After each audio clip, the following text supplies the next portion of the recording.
AITA for filing for separation after my wife secretly agreed to be her sister's surrogate? I'm Joshua, 42, and I had been married to Ava for 7 years when this happened. Before anyone imagines 7 years of screaming matches and slammed doors, that wasn't us. We were quiet, predictable. Most evenings, we ate at the kitchen counter because the dining table was covered with folded laundry neither of us had put away. Ava teased me because I bought the wrong coffee filters unless she sent me a picture of the box. I teased her because she could never watch a movie without pausing it to look up where she had seen an actor before. We were the kind of boring that used to feel safe. The first thing I loved about Ava was her generosity. If someone got sick, she showed up with soup. If a friend needed a ride, she rearranged her day. If her sister Claire called crying at midnight, Ava answered before the second ring. For years, I thought that was simple kindness. It took me too long to understand that Ava's family had trained her to call it love whenever she set herself on fire to keep them warm. Claire was Ava's older sister. She and her husband, Owen, had spent years trying to have a child. I knew they had gone through treatments, losses, appointments, and more disappointment than I could properly understand. Claire's grief was real. I never doubted that. But grief can make some people softer, and it can make other people feel entitled to whatever might stop the pain. Claire had started leaning on Ava long before surrogacy came up. She would call late at night, and Ava would stay on the phone for an hour while I lay beside her, staring at the ceiling. Linda, their mother, regularly needed one small favor that turned into an entire afternoon. Owen had borrowed money from us more than once for what he called temporary gaps. The amounts were never huge. A few hundred here, a little more there. Enough that I noticed, but not enough to start a war over. One Friday night, Ava canceled our dinner plans because Claire had a bad day. I asked what happened. She got another negative test. Ava said while changing out of the dress she had bought for our date. I'm sorry, I said. Do you need to go over there right now? She needs me. That wasn't my question. Ava stopped, one earring still in. What is that supposed to mean? It means she needs you every time we have plans. She's my sister. I know. Then act like it. That became the pattern. Any question about limits was treated like an accusation against the family itself. A few months later, Owen borrowed $800. He said he would repay us the next Friday. 3 Fridays passed. One night, I was paying bills at the kitchen counter when I asked, "When is Owen paying us back?" Ava was rinsing a plate. I don't know. Did you ask? No. Why not? She turned off the faucet harder than necessary. It's family, Josh. Stop making it sound like a transaction. I remember staring at the utility bill in front of me and thinking that receipts existed because money didn't become imaginary just because the person spending it shared your last name. Still, I let it go. That was one of my mistakes. Not because $800 destroyed us, but because every time I stayed quiet, Ava's family learned that my silence meant agreement. The surrogacy conversation began on a Tuesday evening. I remember because I had brought home groceries, including the wrong coffee filters, and Ava didn't make a joke about them. She stood near the kitchen island, both hands wrapped around a glass of water she wasn't drinking. I need you to listen with an open heart, she said. That sentence put me on alert immediately. I set the grocery bag down. Okay. Claire asked me something. What? She asked if I would ever consider carrying a baby for her and Owen. I didn't answer right away. Ava watched my face so closely that I knew this wasn't the first time she had thought about it. Consider, I said, as in talk about it. Or consider, as in you already said yes. I didn't say yes. That wasn't an answer. She asked. I told her I would think about it. How long ago? A couple of weeks. I took a breath and started putting groceries away because I needed something ordinary to do with my hands. I wasn't angry that Claire had asked. I wasn't even automatically against the idea. Surrogacy was enormous, but enormous did not always mean impossible. I asked what I thought were obvious questions. Had Ava spoken to a doctor about the medical risks? Was Claire's embryo already created? Who would pay the medical costs? What happened if insurance denied something? Would Ava have her own attorney, separate from Claire and Owen's? What happened if the pregnancy became dangerous? What if she needed months away from her normal life? What if she experienced postpartum depression? What if Claire and Owen disagreed with her about a medical decision? Ava's face tightened with every question. I knew you would do this, she said. Do what? Turn it into a legal deposition. I'm asking what happens to you. No, You're asking what happens to you. It becomes about me when you expect me to live with the consequences. She looked away. That was when I noticed a thick, white envelope beneath a stack of mail. I could see the corner of a fertility clinic's logo. I touched it with one finger. Have you already talked to a clinic? It was just an informational call. When? Last week. You told me Claire asked 2 weeks ago. She did. And within a week, you were already talking to a clinic. Talking, not committing. I pulled out a chair and sat down. Then let's slow this down. We can talk to a counselor. You can get independent legal advice. We can make a real plan. Ava gave a short, bitter laugh. A plan for what? For you to approve my body. That is not what I said. It's what you mean. No, I mean this is a marriage. You can make decisions about your body, but you can't demand that the effects stop at your skin. Her eyes filled, and I immediately felt like a monster even though I had not raised my voice. I thought you would understand how much Claire is hurting, she said. I do understand she's hurting. Then why are you making this so difficult? Because love doesn't make medical risk, money, or legal responsibility disappear. She put the glass down and walked toward the bedroom. At the doorway, she turned around. My body, my choice, she said. You don't get a vote. I nodded slowly. You're right. I don't get a vote on your body.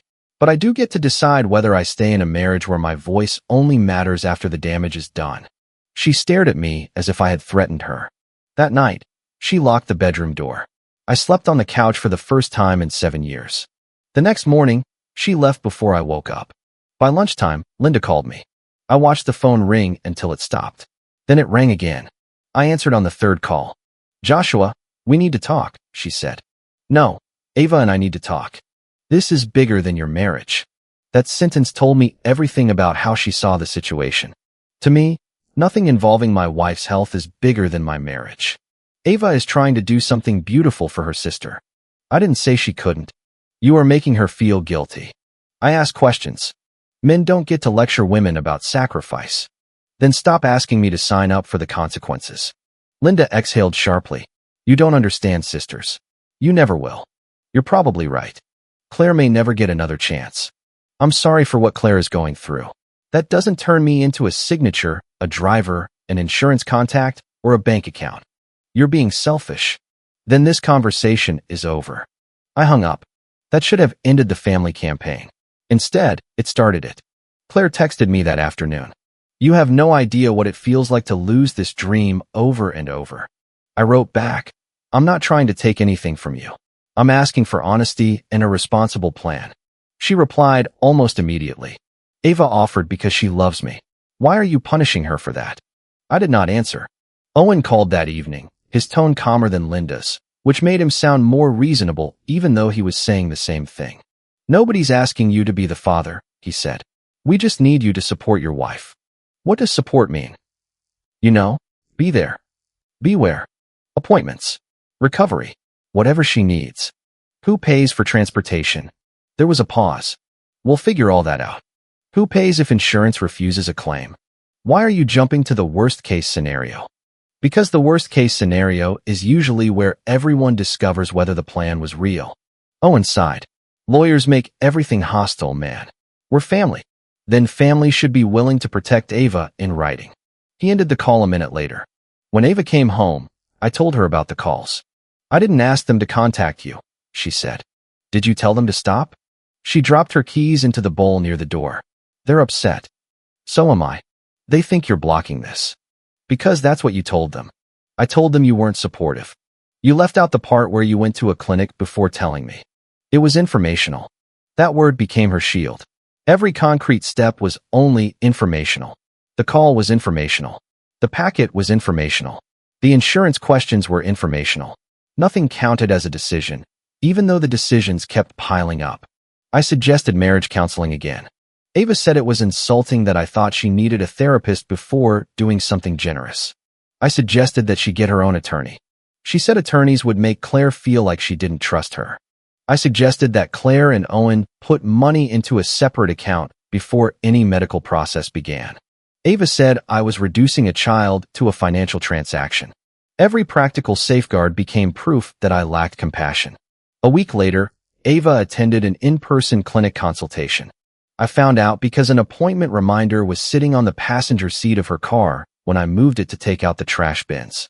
When she came into the kitchen, I placed the reminder on the counter. You said this was a conversation. It is. You went to a clinic. I'm allowed to learn more. You're allowed to do anything you choose. I'm asking why you keep describing actions as conversations. Her jaw tightened. Because you turn everything into a crisis. You hid it. I did not hide it. You left the paper in your car. That's not hiding. I laughed once, without humor. You're right. You were just counting on me not seeing it. The argument escalated. I accused her of letting her family use her.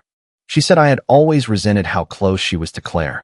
I said Claire's pain did not give her ownership of Ava's body or our marriage.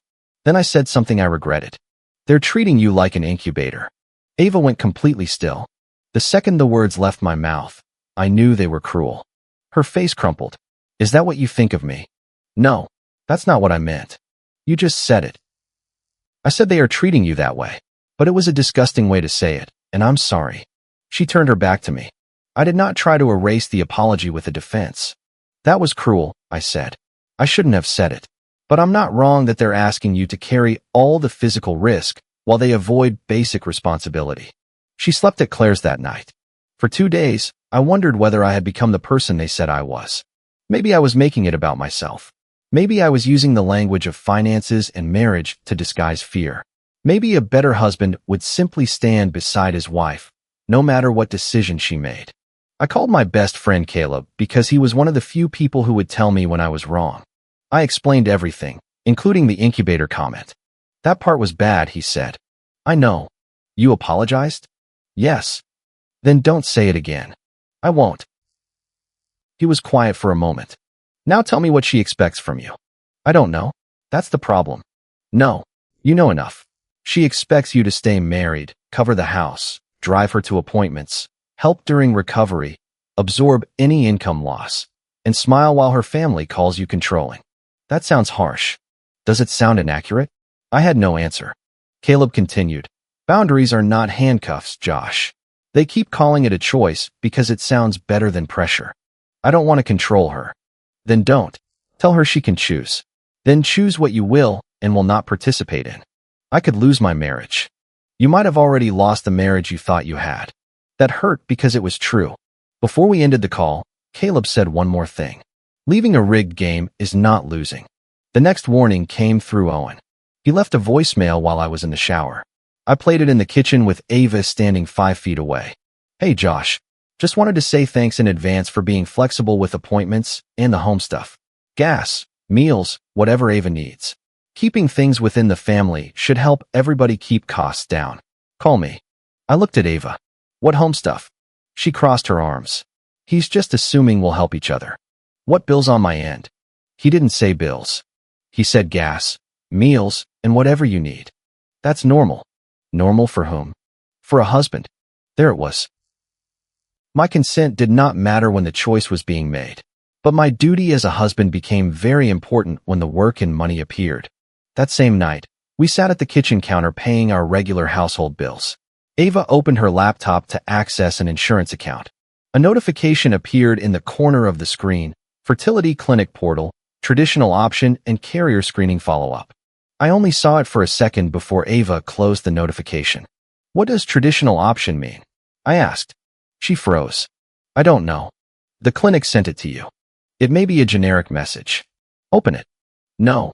Ava. It's private medical information. You were just using the same laptop in front of me. I said no. I stared at her. She took the laptop into the bedroom and shut the door. The next morning, she acted as if nothing had happened. I did not ask again. That surprised her. I think she expected another argument she could use as proof that I was unstable.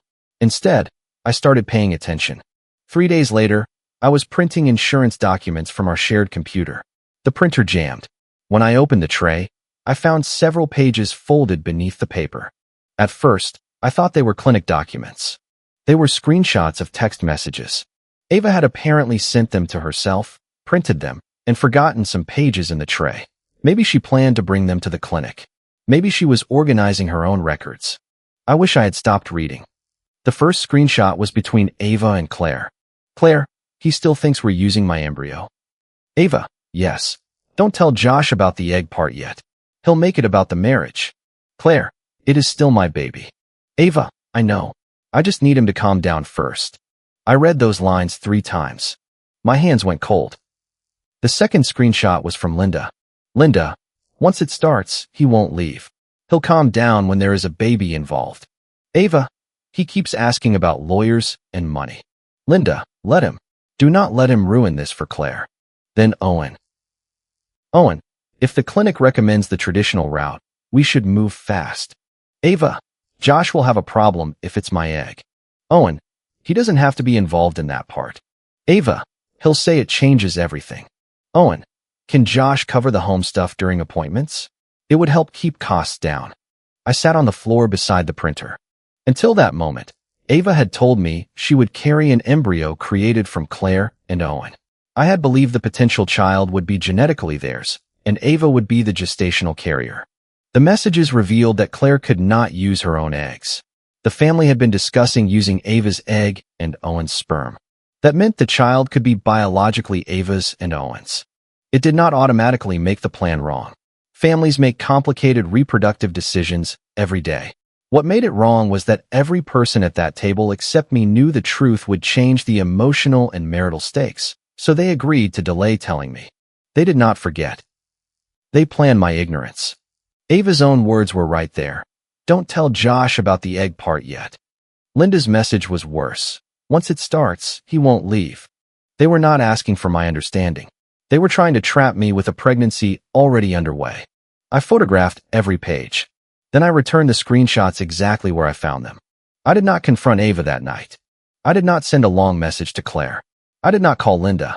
I did not drive to Owen's house. Instead, I called my younger sister, Brooke. She answered with, "What happened?" She knew from my breathing that it was serious. I told her what I found. For several seconds, she said nothing. Then she asked, "Do you have copies?" "Yes." "Save them somewhere she can't delete." "I already did." "Good." "I want to tell them all exactly what I think." "No." "Brooke, stop typing. Save the messages. Call a lawyer." "I'm not trying to sue anyone." "I didn't say sue. I said understand what your name could be attached to." She made me promise not to send angry paragraphs. "You can be hurt without handing them a screenshot that makes you look unhinged," she said. The next day, I met with a family law attorney. I explained that my wife was considering surrogacy and might sign documents without my knowledge. I showed him the clinic email, Owen's voicemail, and the screenshots. He did not pretend there was one simple answer. He told me laws and obligations could depend on how agreements were written, how insurance was handled, and what exactly I signed. His advice was direct. Do not sign any spouse acknowledgement, insurance responsibility form, caregiver commitment, transportation agreement, or financial support document until you have independent counsel and complete information. He also advised me to put my non-consent in writing. Do not threaten the clinic, he said. Do not make medical decisions for your wife. State what you are not agreeing to. He also told me to protect my income without draining the shared account or creating a household crisis.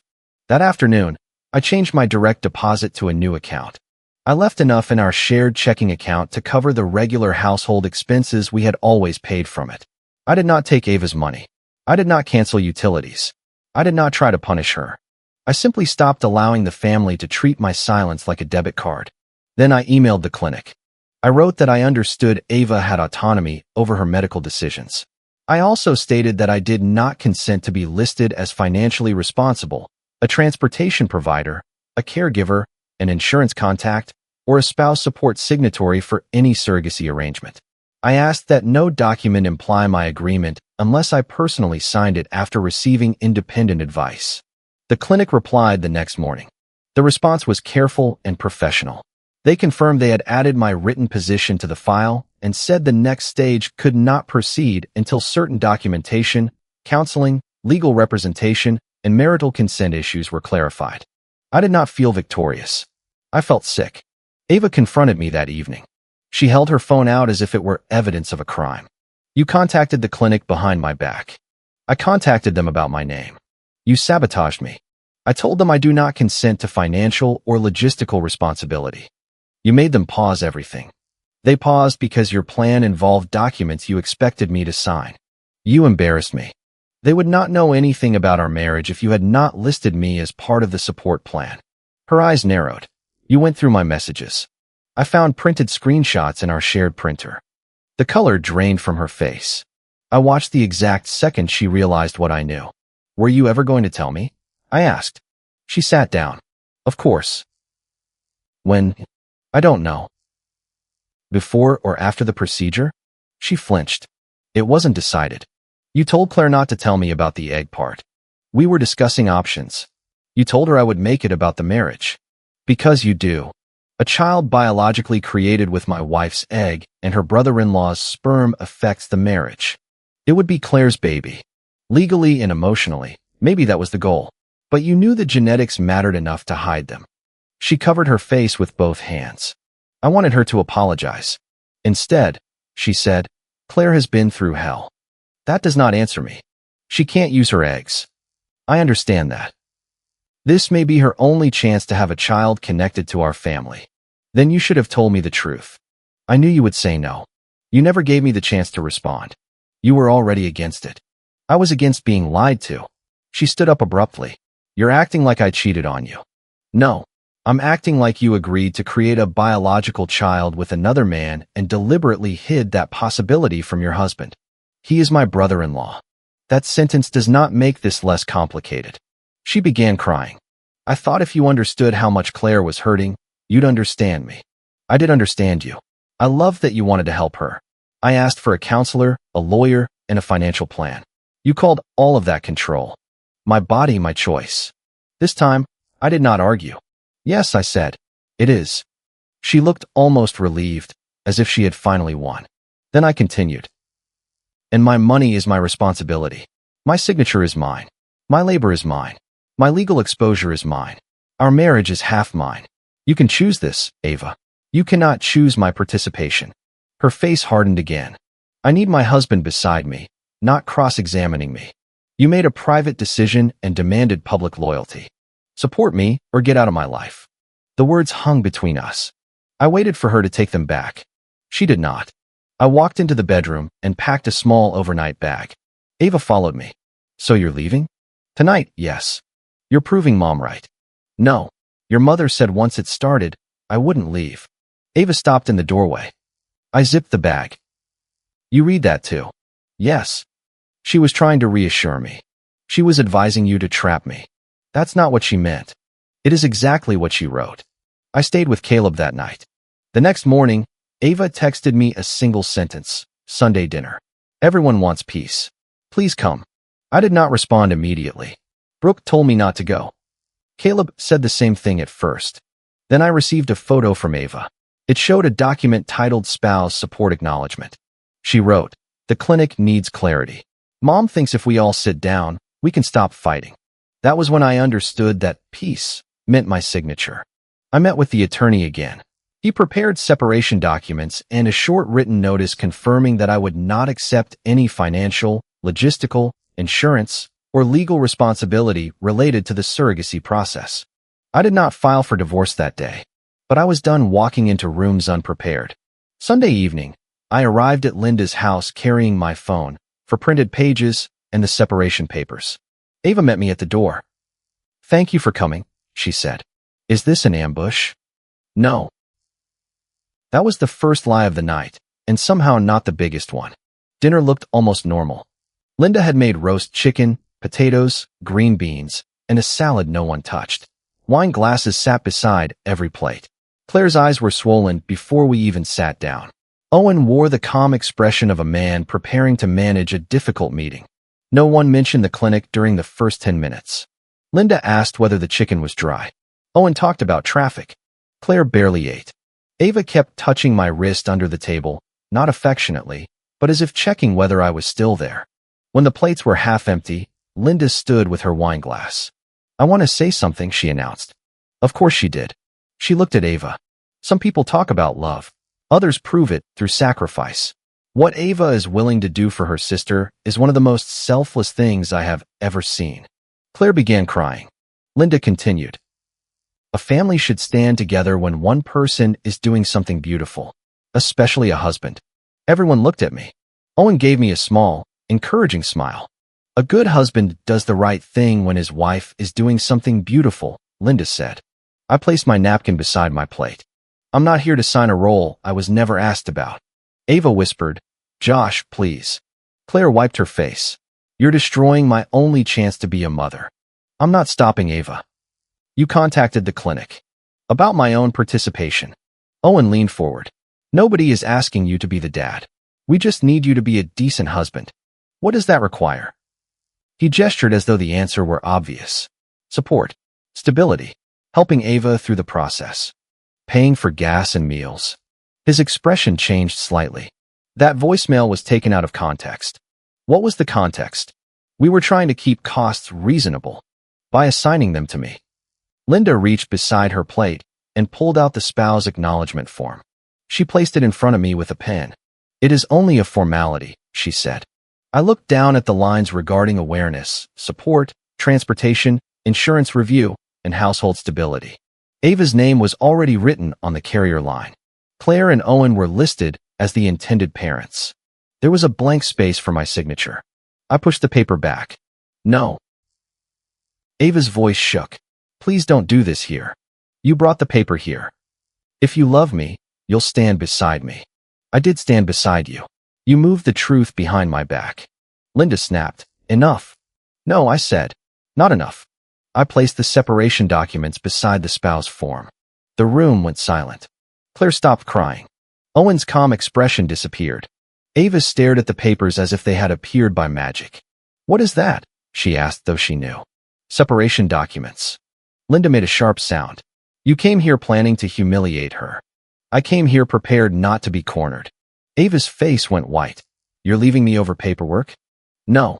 I'm separating because you lied about the actual surrogacy plan, allowed your family to pressure me, listed me as support without my agreement, and waited for a room full of people to force my signature. Claire looked from me to Ava. What does he mean, the actual plan? That question surprised me. I turned toward her. You know exactly what I mean. Claire looked at Ava. You told him, right? Ava said nothing. For the first time that night, Claire's anger moved away from me. Ava. Owen interrupted. This is not the time. It seems like the exact time, I said. I took out my phone and opened the screenshot. You told everyone I objected because I couldn't stand not being in control. You forgot to mention you never told me the clinic was discussing a traditional surrogacy using Ava's egg. Linda's lips pressed into a thin line. I read Ava's message aloud. Don't tell Josh about the egg part yet. He'll make it about the marriage. Ava closed her eyes. I showed the next message. Once it starts, he won't leave. He'll calm down when there is a baby involved. Linda's face flushed. That was private. So was my marriage. You invaded your wife's privacy. The messages were printed on our shared printer. But let's pretend I didn't see them. Was the plan still to tell me after it started? No one answered. I put Owen's message on the table. Can Josh cover the home stuff during appointments? It would help keep costs down. Owen shook his head. You're twisting normal planning. No, I'm reading your words. The papers are just paperwork. I tapped the spouse acknowledgement. It was important enough for you to need my signature. Claire looked at Owen. You said you had financing handled. We do. Then why is Joshua paying for anything? I never said he would pay for the procedure. Just everything around it, I said. Owen turned on me. You're making this more expensive than it has to be. There it was. Not more dangerous. Not more emotionally complicated. More expensive. I leaned back. By complicated, you mean expensive. Linda pointed at the separation papers. You are abandoning your wife during the most meaningful thing she may ever do. I am not stopping her. You're punishing her. I'm removing myself from the lie you all built around me. Ava finally spoke. I was going to tell you. When? I don't know. Before you used your egg? Yes. I held her gaze. Was that the agreement, Ava? Or was the agreement to wait until I was emotionally trapped? Her eyes moved toward Linda. That answer was enough. Claire whispered, You all told me he knew the options. Owen looked at her. He knew it was being discussed. No, I didn't, I said. Claire turned to Ava. You said he was being difficult, not that he didn't know. Ava's voice broke. I thought he would shut it down. He asked for lawyers, Claire said. Why didn't we get lawyers? Owen groaned. Because we don't need to turn family into a legal battle.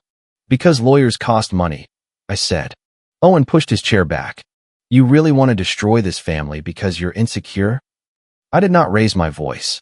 I'm not insecure about the biology. I'm furious about the deception. There is a difference. Linda slapped her palm against the table. You have made your point. No. You made my point when you said he wouldn't leave once a baby was involved. You are humiliating your wife. I stood. No. You built a public lie and invited me to bless it. I just refused to clap. Ava grabbed the edge of the table. Josh, don't leave. I looked at her. You told me to support you or get out of your life. I was angry. You used an ultimatum because you thought I would fold. I don't want this to end. Then you should have protected the marriage before asking me to protect the plan. I left before the room turned into a screaming match. Linda followed me to the doorway. A real husband doesn't walk away. I kept walking. Ava called my name from behind her, but I did not turn around. In the car, my hands shook so badly that I couldn't put the key into the ignition on the first try. I called Brooke. She answered immediately. I'm out, I said. Are you safe? Yes. Do not go back tonight. I wasn't planning to. You did what you needed to do. I sat in the dark car for several minutes after the call ended. I did not feel triumphant. I felt like I had watched 7 years of my life split open across a table next to cold potatoes and untouched salad. The formal consequences began the next morning. The clinic sent Ava and the intended parents a notice that the process would remain paused pending independent legal representation, counseling, insurance review, and clarification of all support arrangements. The clinic did not blame me. It simply refused to move forward while the parties were openly in conflict and required documents were unresolved. Claire and Owen had to consult their own attorney. Ava had to find independent counsel rather than sharing whatever informal advice Claire and Owen were using. They also needed a real financial plan. That was when Owen's attitude changed. He had sounded grateful when the process was cheap, private, and supported by my household. Once legal fees, counseling, transportation, insurance review, and contingency planning became their responsibility, he became colder. He called me 2 days after the dinner. This is getting more complicated than it needs to be, he said. Then simplify it by paying your own costs and signing your own obligations. You're married to the carrier. We're separated. You're doing this to punish Ava. I'm doing it because none of you are attaching my name to a plan you concealed from me. What do you want? An apology? No. I want my boundaries respected. You know Claire may never forgive you. That is her choice. I ended the call. Linda left 3 voicemails. In the first, she called me selfish. In the second, she said Ava was falling apart. In the third, she warned me that relatives would know what kind of man I was. I saved all 3 and did not respond. Brooke had been right. Proof mattered more than volume. A few relatives had already heard Linda's version of events. According to her, I had tried to control Ava's body and threatened divorce because I was jealous of a baby. I did not post anything online. I did not send a family-wide message. When 2 relatives contacted me directly, I sent a short response. I am not preventing Ava from making medical decisions. I am refusing financial, legal, and logistical responsibility for a surrogacy plan that was materially misrepresented to me. I have written evidence, but I will not circulate private messages unless necessary. One of them apologized. The other stopped replying. Somehow, the truth spread anyway. Not every screenshot, but enough. Linda could no longer tell the story without someone asking why she had written that I wouldn't leave once a baby was involved. The family pressure shifted toward Ava. At first, Linda and Claire tried to keep her committed. Claire called repeatedly. Linda came to our house without warning. Owen sent revised budget estimates and told Ava they could make it work if everyone stopped panicking. I was not living there, but Ava told me later that the conversations changed once I was gone. They no longer praised her courage. They reminded her what she owed them. Claire said Ava had already given her hope and had no right to take it back. Linda said quitting would prove I had controlled her after all. Owen asked whether Ava could cover some of the legal costs herself since the extra expenses were coming from her side. That was the moment Ava began to see it. 10 days after the dinner, she called me late at night. Her voice was thin and exhausted. I told them I'm stopping the process. I sat up on Caleb's couch. For now or permanently? I told the clinic I'm withdrawing. I closed my eyes. What happened? Claire said I was killing her baby. There is no pregnancy. I know. Did Linda support you? Ava laughed once, then began crying. She said I let you poison me against my own sister. And Owen? He asked who was paying the attorney bill. That was so exactly Owen that I almost laughed, but I didn't. Ava continued. I thought I was helping my sister. I think they were using me. I believe you're seeing it now. I'm sorry. I know. No, Josh. I'm sorry for lying. I'm sorry I made you sound controlling when I knew I wasn't telling you everything. I'm sorry I let them call you. I'm sorry I thought you would stay once it started. I let the silence sit. Ava asked, Can I come see you? Not tonight. Please. No. She inhaled sharply. I hated hurting her, but I was done confusing immediate comfort with repair. Seeing it late doesn't erase what you did, I said. I know. I'm glad you stopped. I'm glad you're protecting yourself. But that is not the same as rebuilding us. What do I have to do? I had thought about that question for days. First, the surrogacy process stays stopped. Yes. Second, you tell Claire and Linda yourself that I did not control your body. You tell them you lied to me and that they helped. Ava was silent. Can you do that? Yes. Third, no more shared finances beyond the regular household expenses while we are separated. Okay. Fourth, we attend counseling to decide whether this marriage can be rebuilt or whether we end it respectfully. Can I move back into the bedroom if we do counseling? I'm not moving home yet. She began crying again. I did not change the answer. I'm not asking you to choose between your husband and your sister, I said. I'm asking you to stop choosing everyone else and billing me for the damage. The next day, Ava sent a message to Claire and Linda with me copied. She did not soften it. She wrote that I had never forbidden her from becoming a surrogate. She admitted that she had hidden the traditional surrogacy option and had allowed the family to portray me as controlling. She said she was withdrawing because the process had become dishonest and coercive, not because I had ordered her to stop. Claire replied with a paragraph accusing Ava of betrayal. Linda wrote, After everything this family has done for you. Owen asked whether they could recover the consultation fees. None of them asked whether Ava was okay. That hurt her more than anything I could have said. Our first counseling session was 6 days later. Ava sat at one end of the couch. I sat at the other. She apologized again. The counselor asked me what I needed to feel safe returning to the marriage. I said, I don't know if I can return yet. Ava looked down. The counselor asked what I did know. I know I won't sign anything. I won't pay anything. I won't provide rides or caregiving for a surrogacy arrangement. I won't accept legal or insurance responsibility. And I won't remain married if Ava restarts the process behind my back. Ava nodded. The counselor asked her whether those conditions felt controlling. She thought for a long time. No, she said finally. They feel like consequences. That was the first honest answer I had heard from her in weeks. We did not reconcile that day. I did not move home. The separation documents remained active, and our finances stayed divided.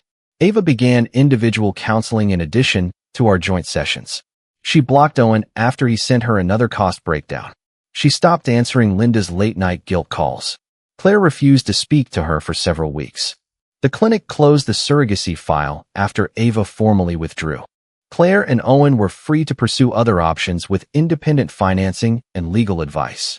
Owen did not like that. Claire remained furious. Linda told people I had broken the family apart. But the family had already been broken. All I did was stop standing over the crack and pretending it was solid ground. 3 months later, Ava and I were still separated. We met for counseling once a week. Sometimes we ate dinner afterward. Sometimes we left in separate cars without speaking. She had started learning to say no without explaining herself for 20 minutes. I had started learning that calm did not mean passive, and patience did not require surrender. I still loved her. That was the hardest part. Love did not disappear just because trust did. But love also did not restore access to the parts of my life she had treated as guaranteed.